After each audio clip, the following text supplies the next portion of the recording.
Boa tarde, boa noite, boa qualquer situação que vocês estejam. Meu nome é Osório Cristóvão.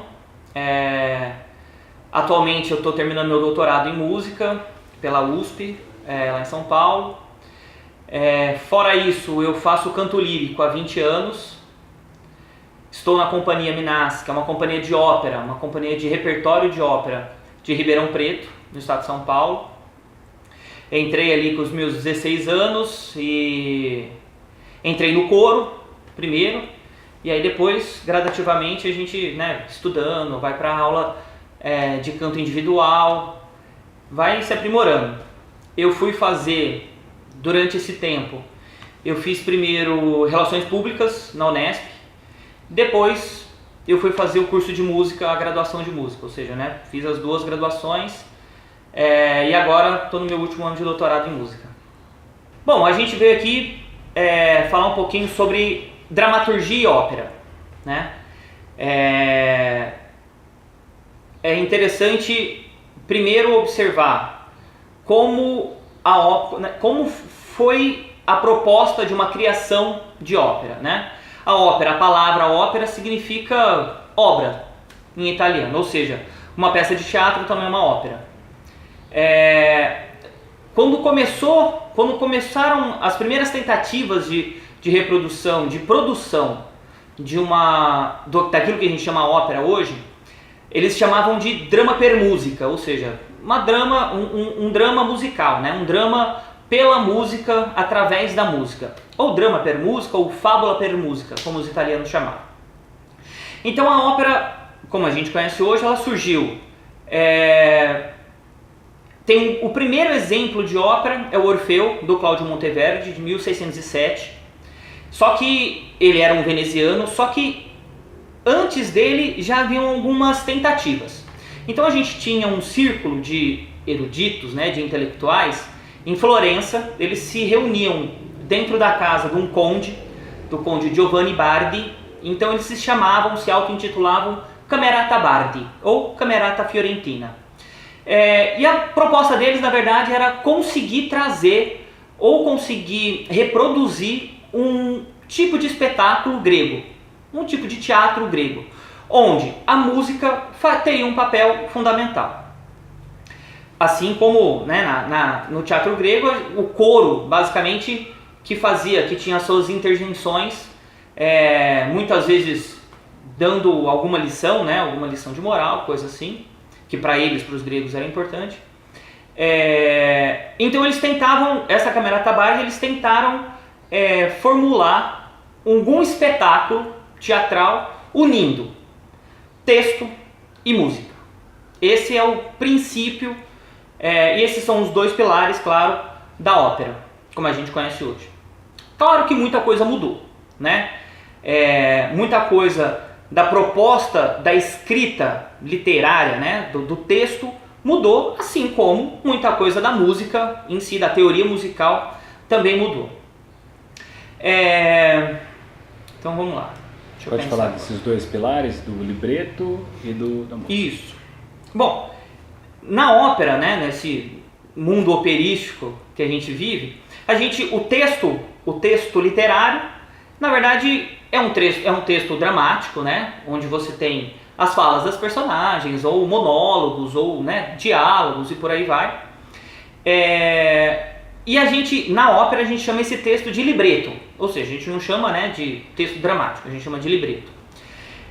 O interessante é notar, então, como isso se articula, como texto dramático ou libreto, como o libreto se articula com a música. E esse, na verdade, é o grande problema a ser resolvido. Em cada época, claro, em cada século, em cada movimento artístico, isso se formularam várias tentativas disso daí, de resolver esse problema. Por quê? Por um lado, a música pode não ser referencial, ou seja, se você escuta um som, você pode esse som pode não ter um significado em si. Ou seja, e isso o texto tem, Então, Se você fala em casa, claro que cada um vai pensar numa casa, mas eles vão pensar naquele conceito que é o casa. Na música é mais difícil. Um simples som ter esse resultado, né, essa significação. Mas isso é coisa para semiótica. Mas então, essa articulação é fundamental, porque o importante da ópera é a música, ela vai se aglutinar ao texto, só que a música vai ter uma expressão, ela vai ter um sentido. Por exemplo, dentro de um espetáculo, dentro de uma cena, dentro de uma cena entre um casal, né, um protagonista masculino e um protagonista feminino, eles estão se amando ali, uma cena, né, de amor e tal, só que a música, por exemplo, ela pode estar indicando outra coisa, ou seja, a música pode estar indicando que aquela relação dos dois pode estar fadada a alguma intempérie, ou uma traição, ou uma morte, né? A ópera tem bastante dessas coisas. Então a música é fundamental exatamente para dar a expressão, para dar o sentido no texto. Então o texto, ele é importante? Claro que ele é importante. Só que a música também vai traçar exatamente o ato da ação. Quem vai estar dando vai ser a música. Esse problema é o problema fundamental de você compor, por exemplo, uma ópera. Por quê? Dentro da ópera, ou seja, né, nesse sentido, na ópera, quem que é o dramaturgo? É o compositor, né? Então por isso que você vê, a gente tem vários casos, né? Por exemplo, o teatro, Shakespeare. Então você tem Macbeth do Shakespeare, Otelo do Shakespeare. Só que você vai ter também Macbeth do Verdi, do Giuseppe Verdi, que era um compositor italiano. Você vai ter o Otelo do Giuseppe Verdi. E é engraçado você estabelecer, por exemplo, já que a gente está falando do Otelo, é interessante você notar, por exemplo, as diferenças. Antes do Otelo matar a Desdémona, no Shakespeare, ele já entra sabendo que ele vai matar, ou seja, ele já entra com aquela ação, não sei se pré-determinada, claro que a gente não pode falar isso, mas pelo menos o texto já indica que ele vai matar a Desdémona. No Otelo do Verdi, ele muda completamente essa visão, exatamente pela música, ou seja, a música começa muito mais calma, ela já não começa agressiva. E ali por quê? Porque o Verdi queria mostrar exatamente o caminhar do desespero do Otelo até matar a Desdémona. Então tem ou seja, por isso que isso é o fundamental. A música, ela tem um papel de ação dentro do texto que já é um texto de ação. Existe alguma estrutura dessas músicas, né, ou até da dramaturgia, por exemplo?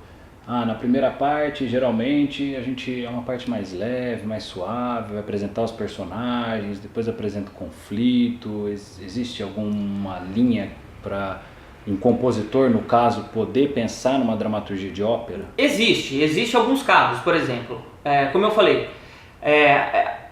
essa dramaturgia, né, o processo de produção de uma ópera, ele se modificou muito desde 1607. O que existe bastante, por exemplo, e principalmente no século XIX, o que existia era, você tem, antes da ação começar, você tem o prólogo, né? O prelúdio, ou a sinfonia, né? Tudo que vem antes do começo da ação.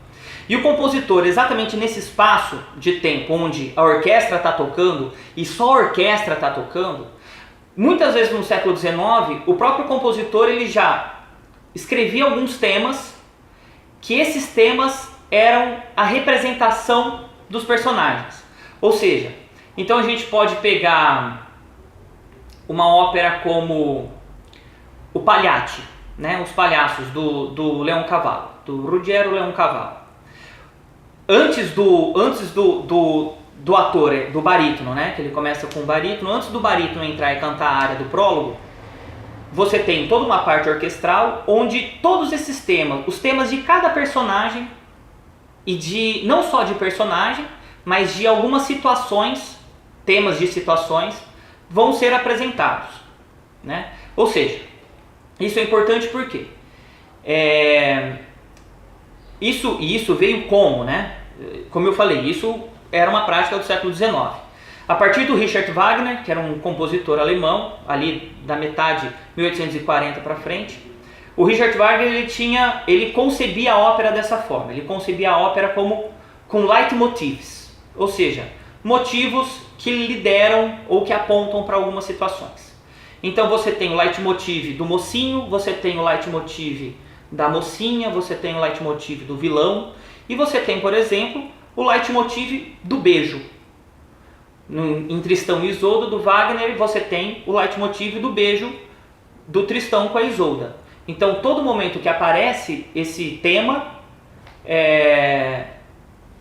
a plateia, né, a audiência, no caso, iria se remeter ao beijo dos dois, que mais tarde seriam separados por várias complicações por aí. Mas isso é uma coisa específica do século XIX, né? Anteriormente, por exemplo, você tinha outras perspectivas. Por exemplo, no começo da ópera, então, no século XVII, você tem muita alternância entre o que a gente chama de recitativo e de área, né? E recitativo, área, e você tem um papel fundamental do coro. Lembrando que a gente falou lá no começo da importância, né, do teatro grego exatamente para a formulação desse projeto ópera. Então o coro era muito importante também para dar essa lição de moral. Mas voltando aqui nessa estrutura, né, musical, que também é literária, do recitativo e da área. O recitativo é um momento onde os cantores eles declamam muito mais do que cantam. Então, o ritmo do canto dessa declamação é muito mais parecido com a fala. Você não tem uma extensão vocal muito grande, né? E o recitativo é o momento onde a ação acontece. Isso é muito importante. O recitativo é o momento onde a ação acontece, enquanto que a área, que tem um ritmo muito mais solto, você tem linhas melódicas muito maiores, claro, você tem uma extensão vocal uma amplitude vocal muito maior. Só que a área é um momento da dramaturgia onde o personagem está falando com ele mesmo. É como se ele estivesse pensando sobre a ação que ele acabou de fazer. Então, geralmente você vê em óperas barrocas, né, desse período do século XVII, muito essa alternância entre recitativo, área, e por aí vai. Claro que isso foi mudando, né?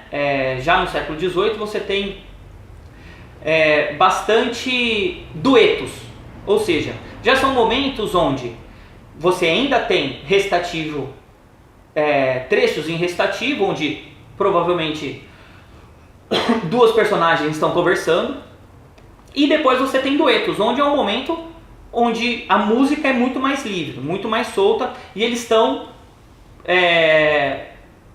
não conversando exatamente, mas eles estão muito mais pensando sobre aquilo que eles acabaram de falar. Isso é importante por quê? Porque essa divisão, né, dessas estruturas, recitativo e área, isso também vai se diluindo a partir do século XIX. E aí, por exemplo, tanto que no final do século XIX a gente tem o Giacomo Puccini, né, no final do século XIX, começo do século XX, que você já não tem essa divisão. Você já não tem a divisão entre recitativo e área. Você já tem uma obra completamente musical, onde as pessoas estão cantando, só cantando. Só que mesmo assim você consegue observar momentos onde a pessoa está pensando com ela mesma, ou ela está falando em voz alta mesmo, só que sempre a partir do canto e não mais do recitativo, não mais daquele momento a orquestra já nesse período, né, no final do século XIX, já é muito mais solta, enquanto que aqui no recitativo era exatamente para o personagem conseguir falar o texto, ou seja, a orquestra era muito enxuta, então você escutava um acorde e a pessoa ia declamando por cima. Já no século XIX, a orquestra já é muito mais densa, muito mais pesada e não tinha essa necessidade mais. Tem alguns temas que são caros à ópera, que geralmente se trata mais, você falou de morte, de amor, né? Isso é bem interessante, por exemplo.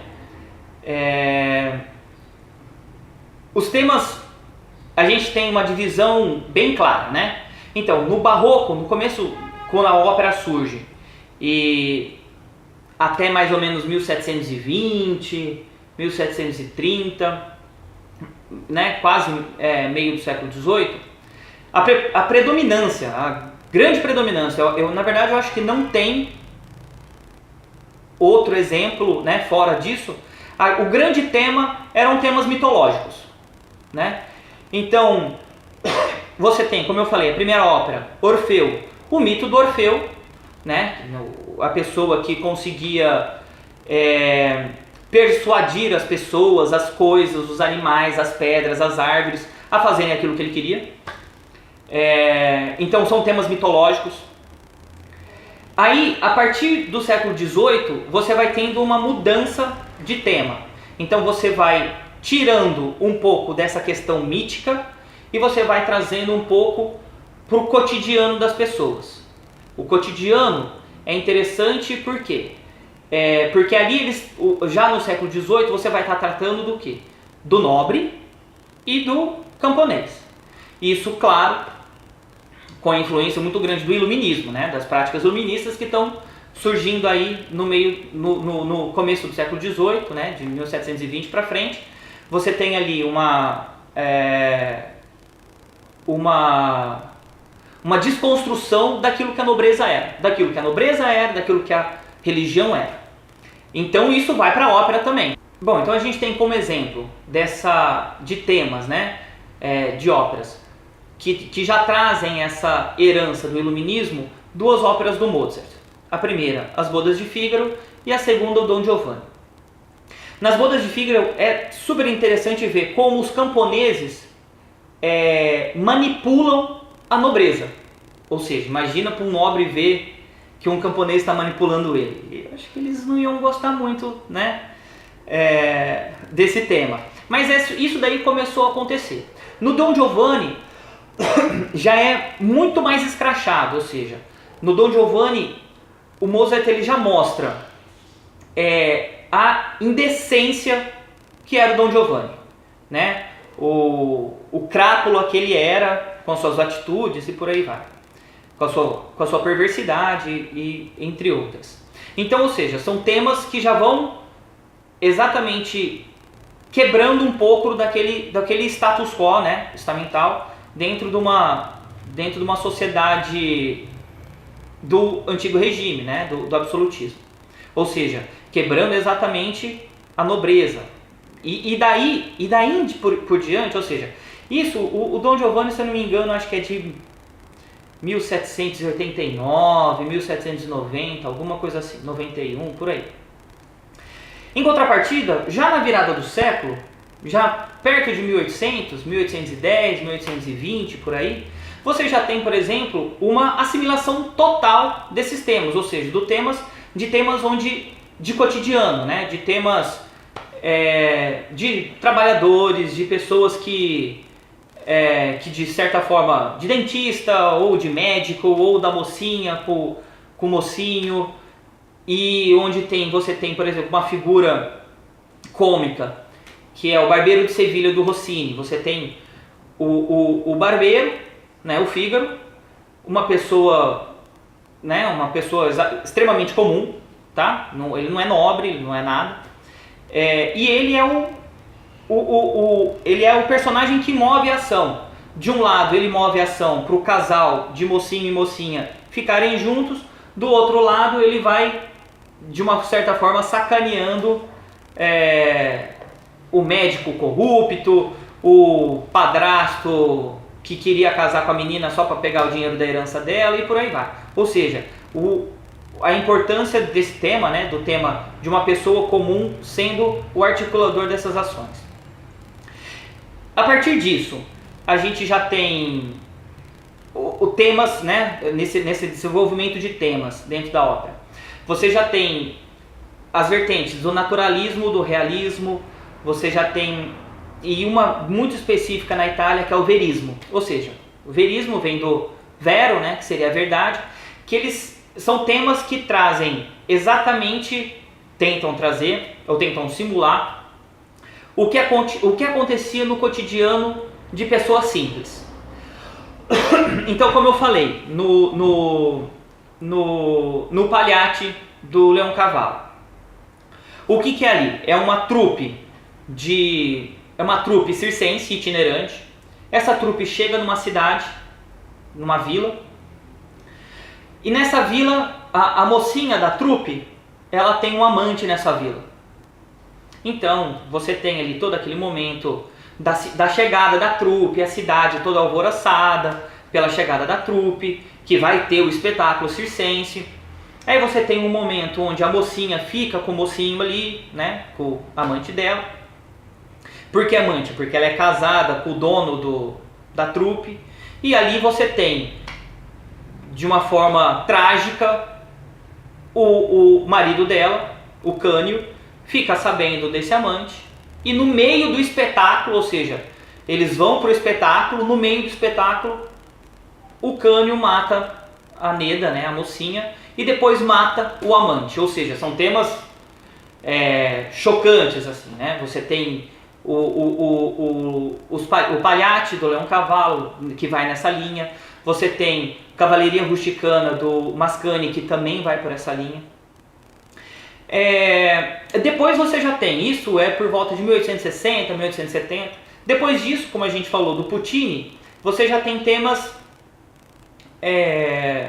você já tem, bom, o Puccini eu gosto muito dele, mas você tem temas diversos ali. A partir de 1860, 1870, você tem uma expansão muito grande do conhecimento do que aconteceu nos outros lugares. Então, por exemplo, por volta desse período, você tem os primeiros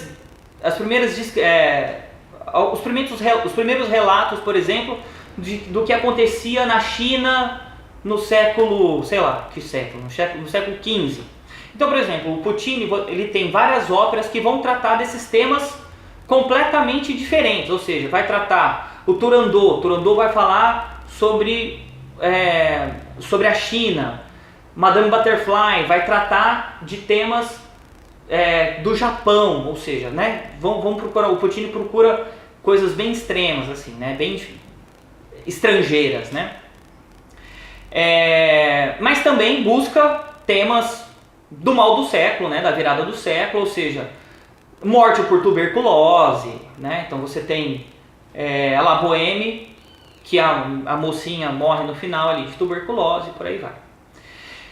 Já passando isso, já no começo do século XX, ou seja, a partir do começo do século XX, você já tem toda uma bagagem de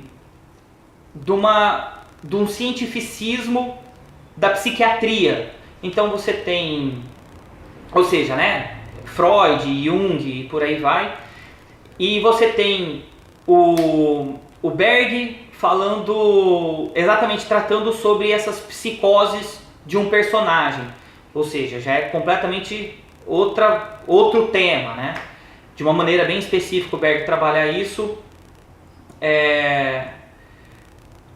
Ou seja, os temas na verdade são vários, né? É engraçado que a gente tem a tendência, por exemplo, de resumir a ópera com a mocinha morrendo, né? Ou aquelas cenas desesperadas e tal. Isso daí é muito uma concepção que veio sim do século XX, né? O começo do século XX, você tinha a forma de encenação da ópera era muito baseada no cantor. Então o cantor, você tinha aqueles cenários fantásticos, né? Mas a encenação do cantor era muito pobre. Ou seja, a pessoa subia no palco, praticamente parava e cantava. Cantava lindamente, mas estava lá parado. Hoje em dia é muito diferente. Hoje em dia você tem gente que canta e que atua de uma forma impressionante, que fazem coisas impressionantes em cima do palco. Você tem, por exemplo, tem algumas pessoas, né, alguns cantores aí que vale a pena olhar alguns trechos, por exemplo, no YouTube, de áreas da Anna Netrebko, por exemplo, que é uma soprano russa que canta e atua muito bem. Tem um tenor que chama Rolando Villazon, que é um cara sensacional, super engraçado, ele dá até pirueta se bobear em cima do palco. Ou seja, até a proposta corporal disso tudo mudou muito, né? Mudou de forma impressionante. E as temáticas hoje, quais seriam, né, das óperas que estão sendo realizadas hoje? Muito boa essa pergunta.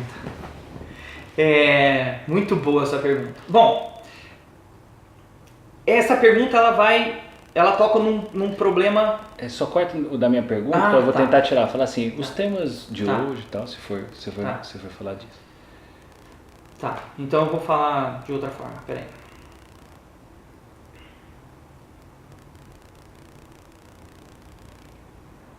Tá. Bom, agora, e o que acontece hoje em dia, né? Hoje em dia é um problema para a ópera. Por quê? A gente tem o mundo operístico, ele virou um mundo praticamente autorreferencial. Ou seja, você não tem, lógico, você tem gente compondo ópera, até tem. Mas o que se faz hoje em dia são as óperas da tradição, do repertório tradicional. Ou seja, é difícil você ver, por exemplo, óperas contemporâneas sendo encenadas, né? Lógico, uma coisa é pessoas compondo, que isso deve ter, claro, a produção não para, a busca por coisas novas não para, né? Então a produção continua. Só que o que é feito, isso já é muito restrito ao grande repertório. E qual que é o grande repertório? O grande repertório, dentro da ópera, já é algo reduzido, ou seja, já é metade do século XVIII até final do século XIX, basicamente. Ou seja, Mozart se faz bastante. Antes de Mozart, coisa para trás de Mozart, por exemplo, igual a gente falou, do começo da ópera, do Monteverdi, tem produções disso? Tem. Mas se você comparar com, por exemplo, a Traviata do Verdi, é até um sacrilégio, né? La Traviata é talvez a ópera mais encenada atualmente, se você pegar aí a programação dos grandes teatros de ópera. Não precisa nem ser dos grandes teatros não, tá? Dos teatros de ópera que existem, por exemplo, principalmente na Europa e Estados Unidos, o que se faz é muito os exemplos de século XVIII, metade do século XVIII para frente, e século XIX. Esse é o grande repertório. Coisas, por exemplo, Monteverdi se faz, mas em locais bem específicos, de forma bem isolada. Você tem Purcell, que também é do século XVII. Você tem também, por exemplo, Dido e Enéas, é feito bastante? Mas não tem nem como comparar com La Traviata. Agora, a partir do momento que você chega em Mozart, aí as coisas, né, começam a ser muito mais produzidas. Por exemplo, Don Giovanni é uma ópera extremamente produzida. Don Giovanni, Bodas de Fígaro, como eu falei. A Flauta Mágica, que não é exatamente uma ópera, é um tipo de ópera, é um tipo bem alemão de ópera, que chamava Singspiel, que é o quê? São momentos musicados, né, como a gente falou, recitativo, área, com momentos de fala. Ou seja, a música parava e as pessoas trocavam ali o texto. E que isso depois, né, a gente pode trazer para os dias atuais dos musicais.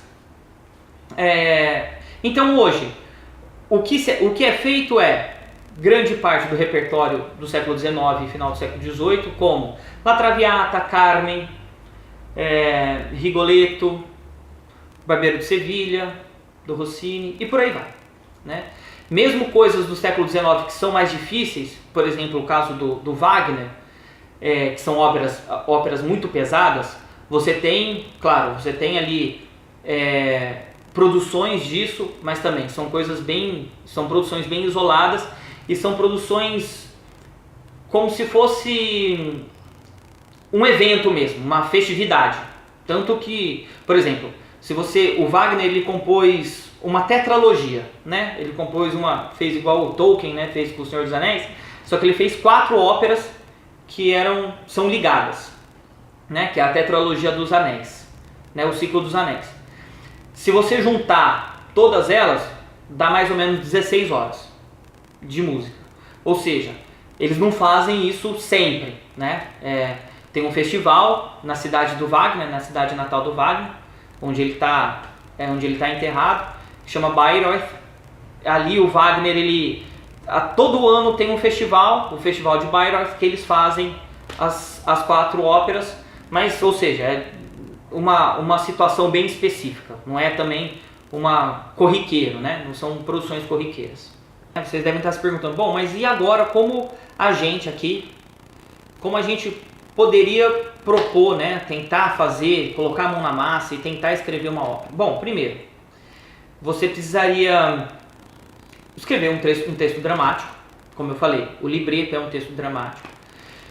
Você precisaria de uma pessoa, de um músico, né, de um compositor, que conseguiria trabalhar com esse texto, ou seja, os dois, tanto o libretista, né, a pessoa que escreve o libreto, quanto o compositor, eles precisam ter uma associação muito boa, né, porque o compositor ele vai colocar o pitaco dele no texto, porque ele precisa ali de algumas coisas de métrica, por exemplo, de rima e coisas assim, talvez não tanto de rima é mais literário, mas algumas coisas de métrica que auxiliariam ou que subsidiariam a música dele.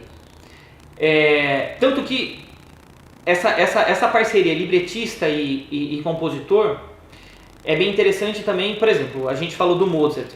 O Mozart ele tinha um grande amigo e um grande libretista que era o Lorenzo Dal Ponte. As grandes óperas do Mozart, principalmente, por exemplo, as duas que eu citei, né? As Bodas de Fígaro e o Don Giovanni, o libretista das óperas foi o Lorenzo Dal Ponte. Claro que tem exemplos de um compositor que escreve o seu próprio libreto, tem. O Wagner, como eu falei, né? O Wagner ele foi uma pessoa muito importante ali na teoria, né? Na busca por teorizar a obra ópera, né? O que seria a ópera e por aí vai. Tanto que o Wagner ele cunhou um conceito aí que a ópera seria a obra de arte total, né? Gesamtkunstwerk. Só que isso já passou, né? Hoje, trazendo para hoje, você precisaria escrever um texto, você precisaria também buscar referências, ou seja, como escutar muito ópera, óbvio, ver essa diferença que eu falei entre recitativo e área. Se você quiser escrever uma ópera com recitativo, né, com essa diferença estrutural entre recitativo e área. Se não, você escreveria um texto dramático e o compositor iria compor a música, né, a partir desse texto. E essa junção é extremamente vitoriosa, né? Isso a gente não discorda. Agora, trazendo para os dias atuais,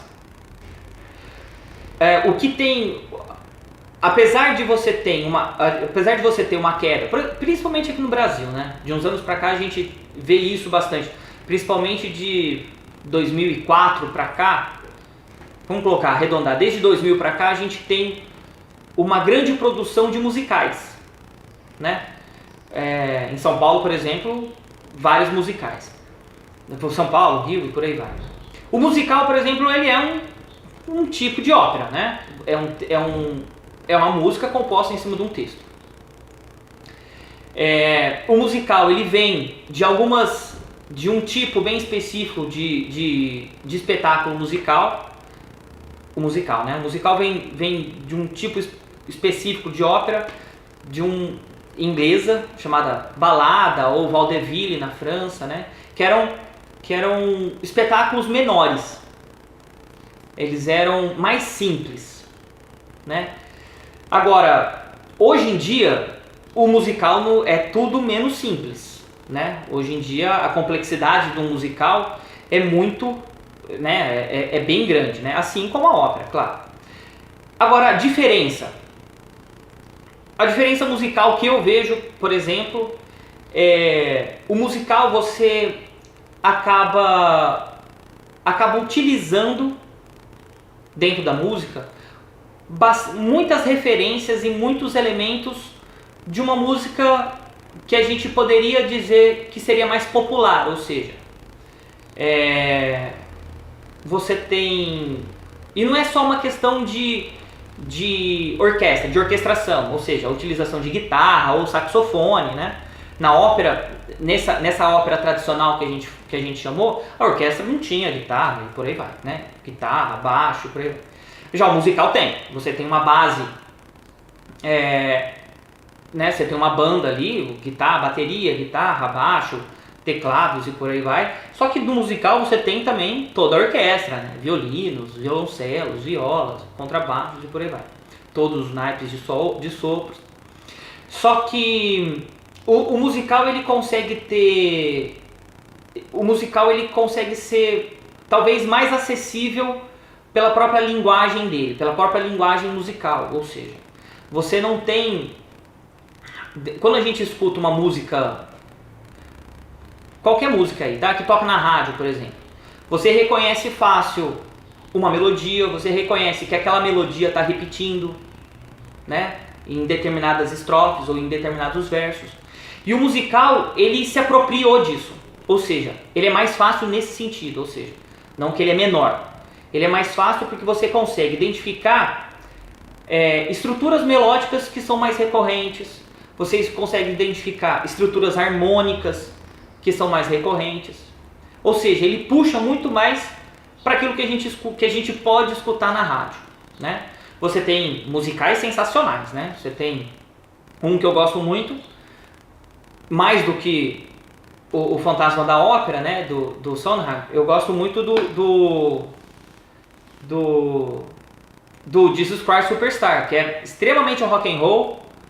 Ele é pesado, ele tem ali uma ação que é forte, um apelo que é forte, uma música, assim, não é uma música exatamente fácil, né?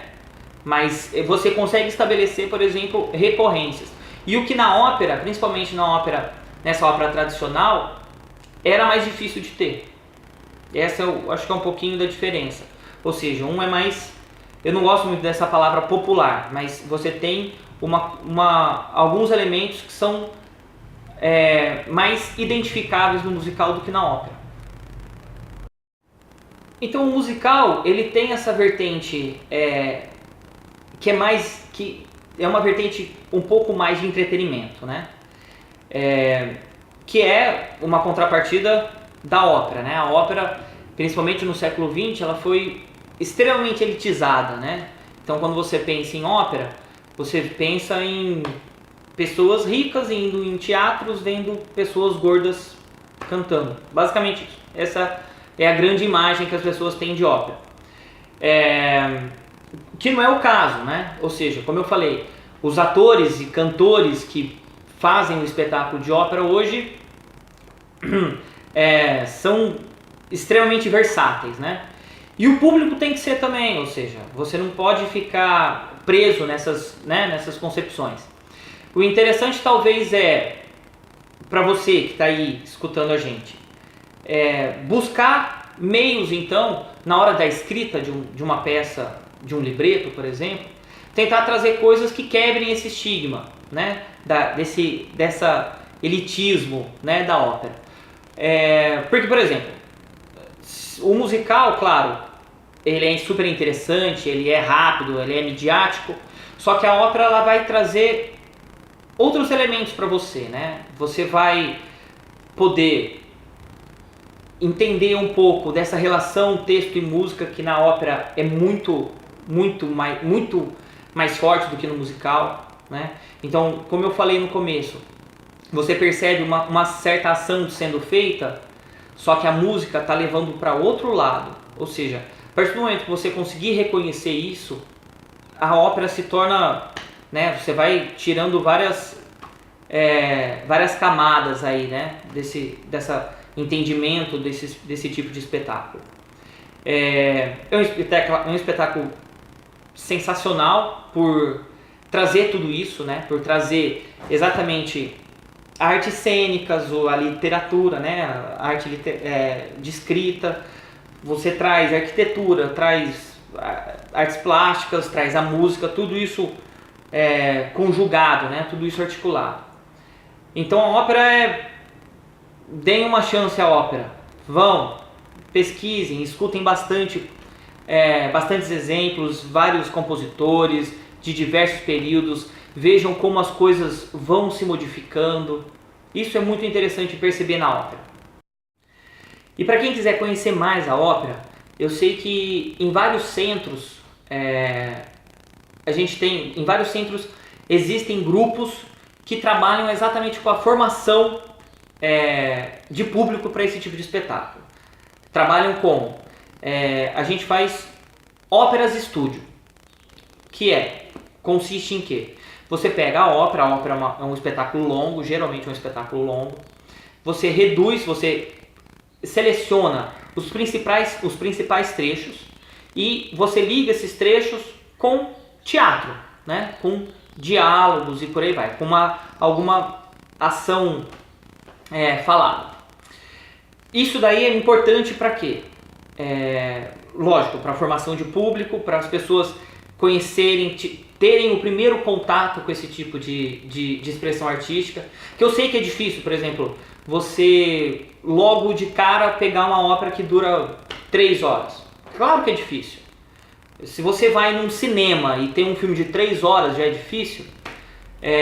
Uma ópera também é igualmente difícil. Então, comece com esses tipos de espetáculo, com óperas estúdio, para depois ir para os exemplos mesmo, né? Para os exemplos originais. Em Ribeirão Preto a gente tem a Companhia Minasca, uma companhia exatamente de formação de público para esse tipo de espetáculo, para a ópera. É uma companhia que já tem aí pelo menos 30 anos de atividade, com várias iniciativas junto com o ensino básico público, com escolas públicas, de levar as crianças para dentro do teatro e para apresentar óperas estúdio. A gente já apresentou ópera estúdio da Flauta Mágica, da Carmen, do Dom Giovanni, a gente fez no ano passado, As Bodas de Fígaro e por aí vai. Esse é um começo, né? Esse é um começo. Você tem também em São Paulo, você tem um grupo que chama Ópera Curta, se eu não me engano. Ópera Curta, que é bem interessante também. Eles fazem a mesma coisa, eles pegam os trechos mais importantes da ópera, né? Os trechos que são mais emblemáticos, as áreas mais emblemáticas, os duetos mais emblemáticos, e depois eles entrecortam ali com os diálogos. É um trabalho super interessante, super bem feito, com cantores extremamente bem preparados. Finalizando, eu gostaria de agradecer ao Lucas, ao pessoal do Congresso por esse belo trabalho, super interessante. E quando quem quiser conhecer mais, pode me procurar, Osório Cristóvão, coloca lá Facebook, essas redes sociais que a gente odeia e ama ao mesmo tempo, né? Essa relação muito louca. Perguntem, eu estou aberto a esclarecer qualquer dúvida que tenha ficado. Quem quiser também pode perguntar sobre exemplos de me fala uma ópera que seja mais fácil de assimilação, outra mais pesada, e por aí vai. A gente vai conversando por aí. Muito obrigado, Lucas, e boa sorte aí para todo mundo.